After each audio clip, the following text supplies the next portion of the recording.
Hi guys, welcome back to Lost in My Library. My name's Kate. Today I am doing my November wrap-up. I actually had a good reading month of the amounts of books I've read. Also, quality of books I've read this month was pretty good too. I got some really good books in here, and then not so great books in here, and you'll hear all about it. I didn't read a whole lot of ARCs this month because I was participating in a TBR game thing with the Facebook book club I'm a part of. So I didn't read any ARCs this month. Except for one. I did read one. That was at the very beginning. Descend, which I do believe I already have a review video up for it, so you can go and look at that. That's actually the first book that I read this month. It's by Lee Donna. I ended up giving it 3 stars. I do believe, yes, I ended up giving it 3 stars. I'm blanking on what this one was about. I do believe this is the one that basically everything was about Tessa. Tessa was our main character. Everything was about her. She was the center of everything. It was quite annoying. But the ending led into what I think would be it left a cliffhanger for the sequel. I do believe the sequel is still on Book Sirens, so I may go ahead and also give that one a read as well. It's a trilogy, I do believe. So the next book I read was another thriller. It was The Night She Disappeared by Lisa Joel. This was one of my Once Upon a Book Club book boxes. Okay. So let's talk about this. This book is about our main character, who is the mother of a daughter who has had a son with a guy, and they are working through their issues of a lot of things. A lot of things are happening. They go out one night to the bar. The mom gets a call about pretty late. Was like, hey, when the daughter is like, hey, we're going out to a friend's house. And then they just never came back home. So this is the story. And a couple years later, someone who's unrelated to the plot of what was happening there finds an arrow that says dig here, and starts from there. Restarts the investigation of trying to find this woman's daughter and that daughter's boyfriend. Like everything going on. This had LGBTQIA plus representation in it. To say what kind of representation is kind of a spoiler for the book. But, so I will leave that to your imagination of what it is. But it does have LGBTQIA plus representation in this. So it was pretty good. I ended up giving it 3. It was predictable. We'll say that. But it was a higher, no, actually I ended up giving 4 stars. I forgot. I did end up giving it 4 stars. I like the twists and turns of the book. Not necessarily sure if Sophie, who is our character that we're following, she's kind of who we follow in the present timeline, but we're also still following the mom of the daughter from the one who disappeared. So, I don't know. Alright, here we go. Duke and I. My lord. This book, first part of it was fine. It was cute. Like, this girl falls in love with her brother's best friend. It was cute. And then we got to a point where our main character, our main love interest, the Duke, is like, I want to marry you, but I can't. And we find out that he tells her that he can't have children. And she wants a huge family. Listen, we are supposed to like Daphne, but Daphne is the worst. The absolute worst.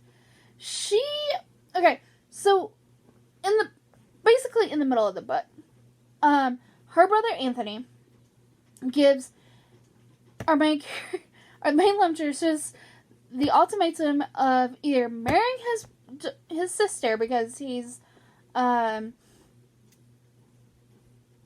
damaged the goods, basically.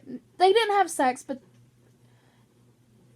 a lot of very touching, they went off by themselves, stupid things. Anyways, so he gave an ultimatum of dying or marrying his sister.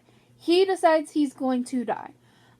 Because he told her, like, he can't give her children. And then she was like, I don't care. Okay, I don't care that you can't give me children. I want you to live. I want to marry you. So they get married. She eventually finds out it's not that he can't have children. It's because he doesn't want children. Because he's got daddy issues. And then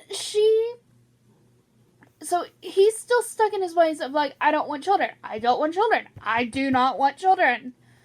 And one day when he's asleep, she wakes up before he does. She takes the reins and they do the deed. And he normally pulls out before he does the deed of, but she doesn't allow that to happen. And he's like, no. He still doesn't want this. And she just lets it happen. So she just, forced this to happen. And she's supposed to be a good guy. Like, no. It's both ways, my dude. It's both ways. It's not just we only need consent of one person. It's both ways. In a healthy relationship, it's both ways. And then she gaslights him into making him feel like he's the awful person for leaving her. I mean, they didn't divorce, but he just leaves because she hurt him. Oh my gosh.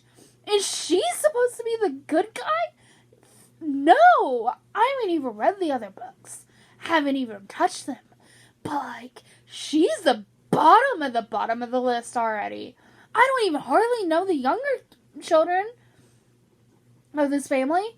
But she's the bottom already. Because she's awful. Daphne is awful. And he stays with her.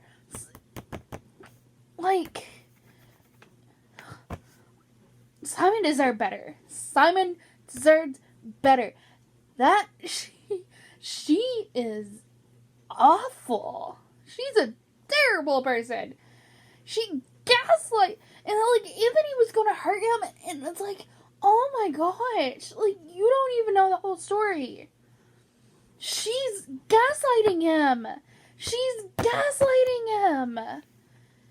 And into making him feel like he's the one that's in the wrong. She's in the wrong.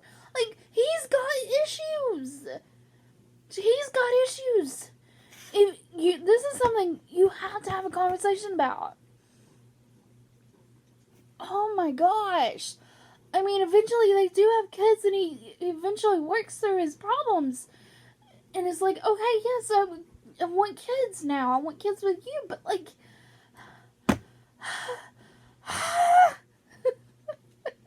you don't do it by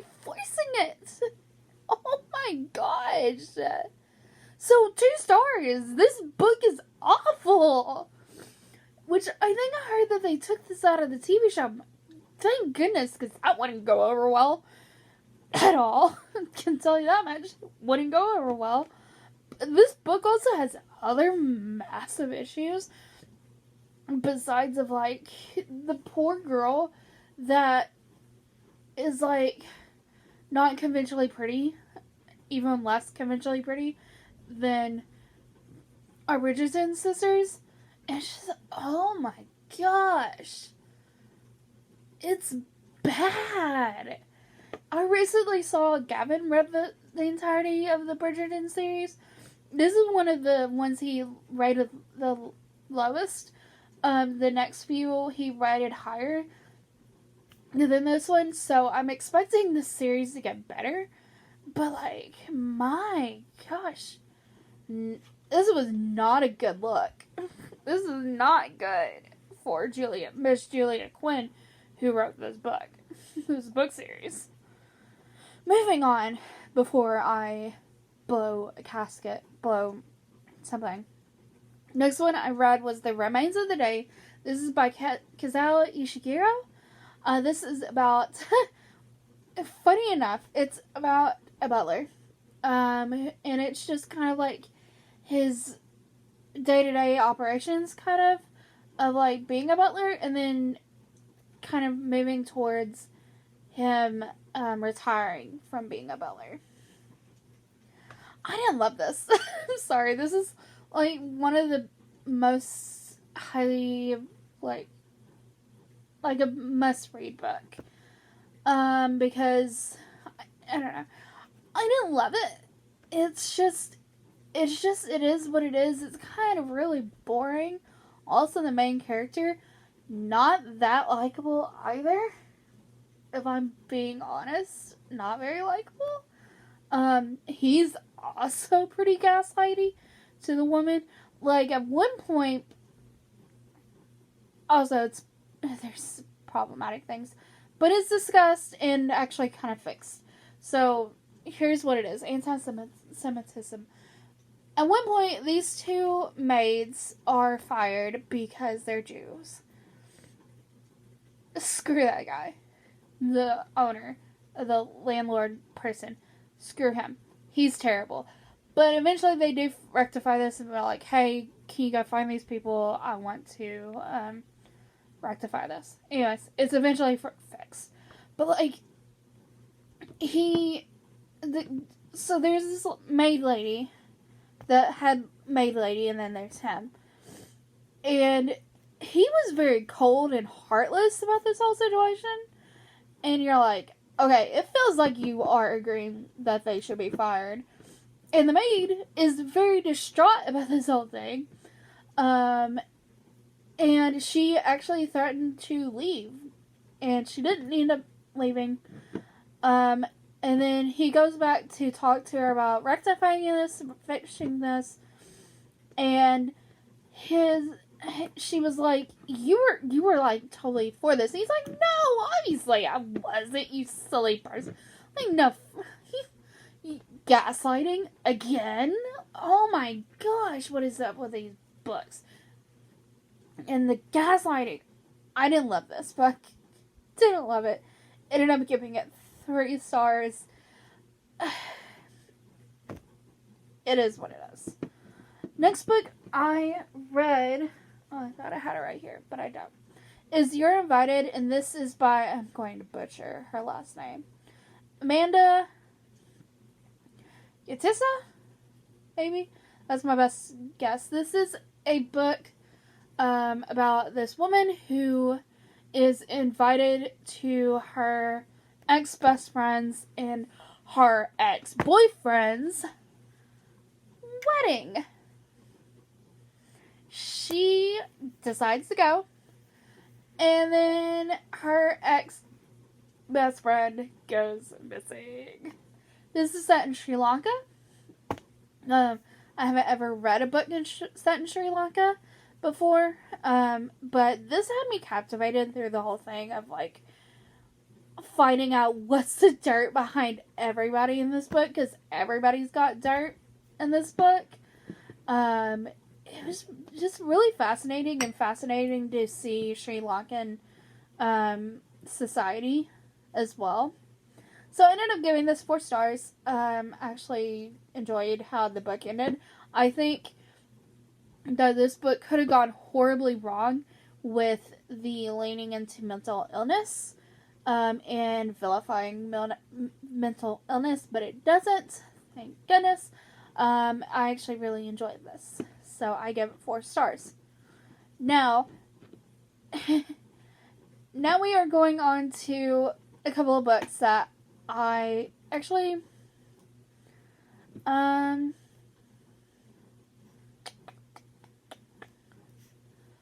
let's leave with the 2 books that I actually really, really enjoyed. The very end. Okay, let's talk about the book that I didn't feel a whole lot about. The Legacy of Deeds. This is by Nick Kime. This is the publishing house's Sherlock Holmes series. This is about a string of murders happened, and they're trying to figure out what's the connection, who's doing the murders, why they're doing the murders. And it's okay. It's very much reminiscent of a Sherlock Holmes novel. I don't think it's as clever as a Sherlock Holmes novel, but it does feel very much like a Sherlock Holmes novel. And it's fine. I ended up giving 3 stars. It's nothing to write home about. It's okay.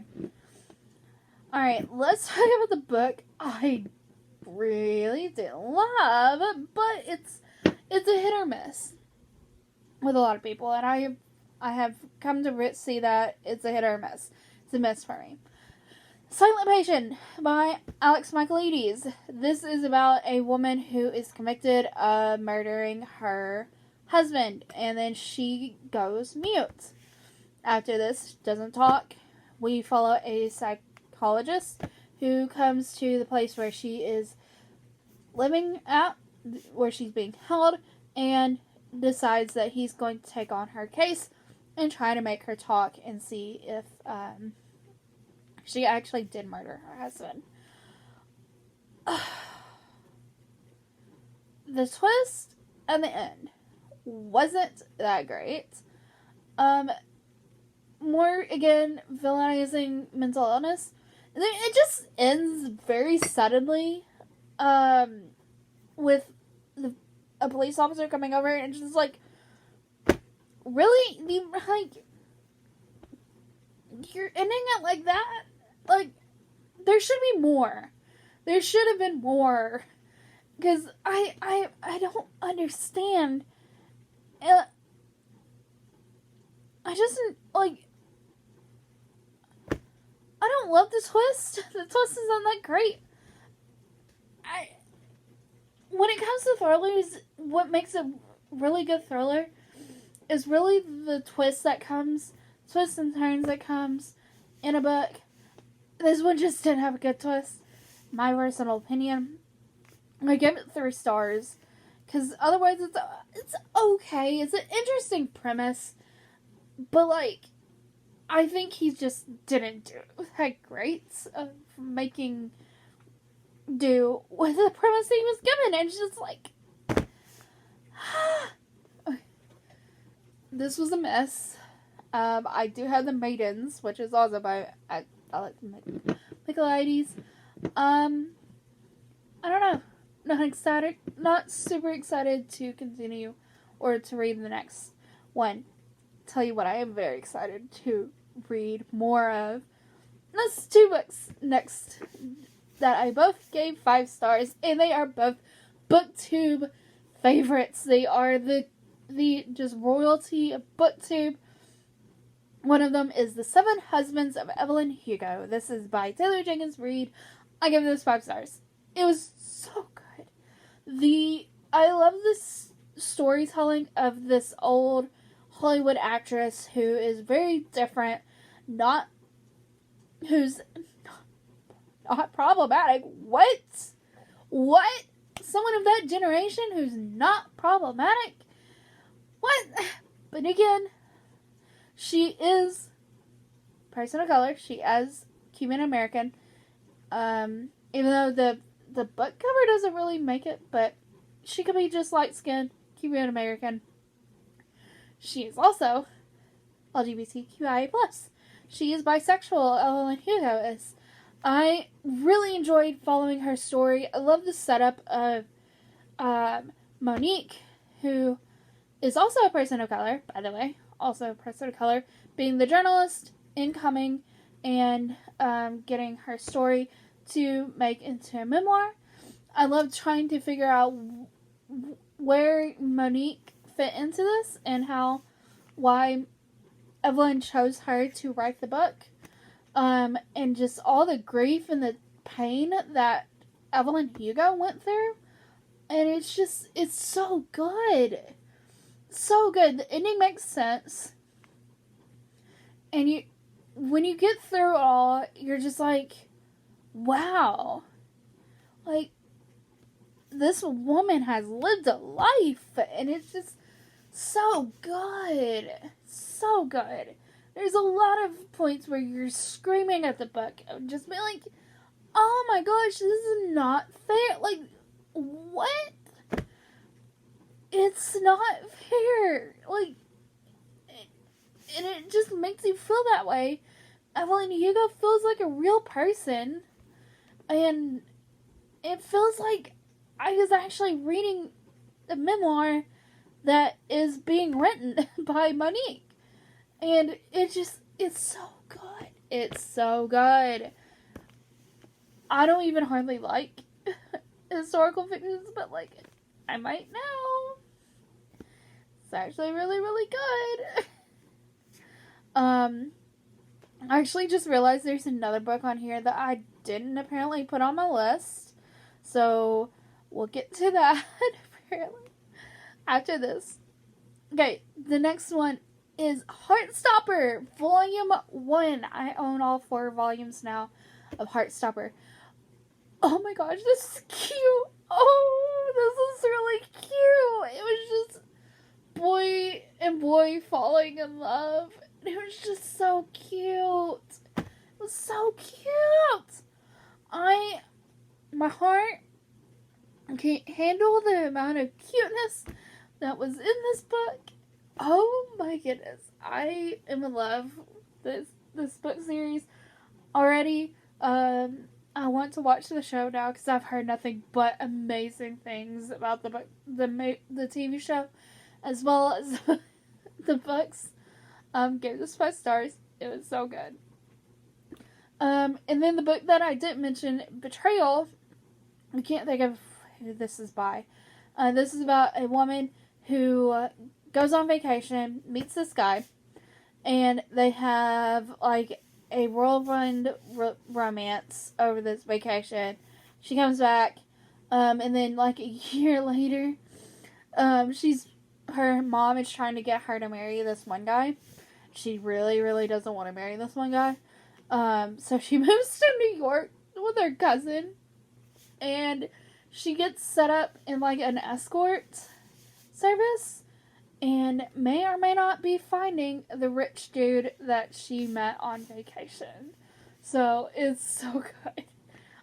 This is a series, so I look forward to continuing with that series. So let's talk about the books that I am currently reading. I am currently reading a arc called The Legacy of Witches. It's okay. I'm not loving it, but it's okay. Could get better as the book goes on. I'm pretty early on in this book, so it's got time to continue and be better. Then I am also reading, at the moment, Demon in the Woods by Leigh Bardugo and Danny Pendergrass. Actually, I'm very nearly done with this book. This is the prequel book or villain origin story for the Darkling and the Shadow and Bone trilogy. It's very good. It's actually really good. I love the art style of the book as well, so I look forward to finishing this up. And that. And then I'm also finishing up, finally, Hero of Ages. I have like 50 pages left.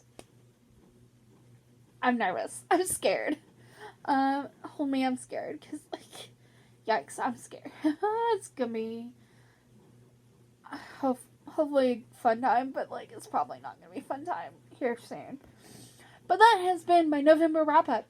This was super long because I read so much this month. Holy cow. But I thank you guys so much for watching this video. If you've read any of these books, let me know what you thought about these books in the comments down below. Go be a good cover today. Do something kind for someone, even if that is for yourself, because self-care is important. And I'll see you in my next video. Bye, guys.